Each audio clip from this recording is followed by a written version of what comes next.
नमस्कार दोस्तों। बांग्लादेश को भारत से पंगे लेना बहुत भारी पड़ सकता है, खासकर तब जब बांग्लादेश की बिजली सप्लाई की सांसें भारत के हाथों में हैं।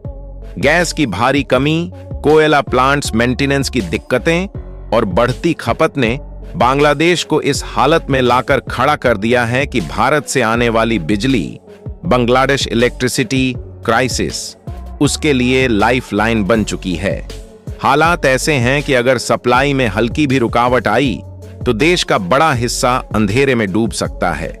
खास बात यह है कि बांग्लादेश को सबसे ज्यादा बिजली सप्लाई भारत की सिर्फ एक कंपनी से मिलती है और वो है गौतम अदानी बांग्लादेश की अडानी पावर सप्लाई बांग्लादेश, जो अकेले हर दिन करीब 1500 मेगावाट की supply India power export Bangladesh करती है। ऐसे में भारत के खिलाफ तीखे बयान और राजनीतिक जहर बांग्लादेश को भारी पड़ सकता है। हर 100 यूनिट पर कितनी बिजली सप्लाई कर रहा भारत? बांग्लादेश सरकार के आंकड़ों के मुताबिक भारत से बिजली आयात पिछले साल के मुकाबले करीब 70% बढ़ा है।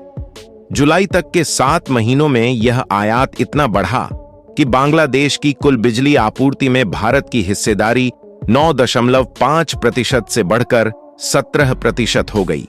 यानी एक दिन में हर 100 यूनिट बिजली में करीब 17 यूनिट बिजली की सप्लाई भारत कर रहा है। भारत से कितनी बिजली लेता है बांग्लादेश? मौजूदा क्रॉस बॉर्डर समझौतों के तहत भारत से बांग्लादेश को करीब 2800 से 3000 मेगावाट MW तक बिजली आयात करने की क्षमता है। हाल के महीनों में औसतन 2200 से 2300 मेगावाट प्रतिदिन बिजली भारत से ली जा रही है। यह बांग्लादेश की कुल जरूरत का करीब 15 से 17% बैठता है। एक समय था जब बांग्लादेश की करीब 2/3 बिजली प्राकृतिक गैस से बनती थी, लेकिन अब गैस सप्लाई में तकनीकी दिक्कतें और प्रेशर की समस्या सामने है। Bangladesh power development board BPDB के एक वरिष्ठ अधिकारी के मुताबिक कई गैस आधारित प्लांट पूरी क्षमता पर चल ही नहीं पा रहे। इसी वजह से सरकार को या तो फ्यूल ऑयल पर जाना पड़ रहा है या फिर भारत से महंगी लेकिन भरोसेमंद बिजली मंगानी पड़ रही है। भारत चाहे तो बांग्लादेश को 1 मिनट में घुटनों पर का सकता है। ये बात उनको समझनी चाहिए। भारत सरकार ने और अडानी ग्रुप ने बांग्लादेश को पुराने बकाये के लिए फटकार लगाई है और बांग्लादेश को भारत का पुराना पैसा वापस करना पड़ेगा, जो लगभग अडानी ग्रुप की तरफ से 80 लाख करोड़ रुपए बताई जा रहा है। यह सारा पैसा बांग्लादेश को अडानी ग्रुप को वर्ष 2026 में वापस करना है। भारत सरकार को अगर यह पैसा वापस नहीं मिलेगा तो भारत सरकार बांग्लादेश के ऊपर सख्त कार्रवाई करेगी और बांग्लादेश को सबक सिखाएगी। फिलहाल अडानी ग्रुप ने बांग्लादेश को आखिरी बार फटकार लगाई है।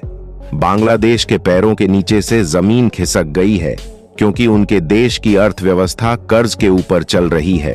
कभी इस देश से कर्ज लेते हैं, कभी उसे देश से कर्ज लेते हैं। इन सब चीजों के चलते बांग्लादेश में कोई वजूद नहीं बचा है। इसीलिए भारत अपने पैसे वापस मांग रहा है। अडानी ग्रुप ने बहुत सारी कंपनियां बांग्लादेश से वापस बुला ली हैं। अडानी ग्रुप का फैसला आपको कैसा लगा? कमेंट्स में जरूर बताइएगा।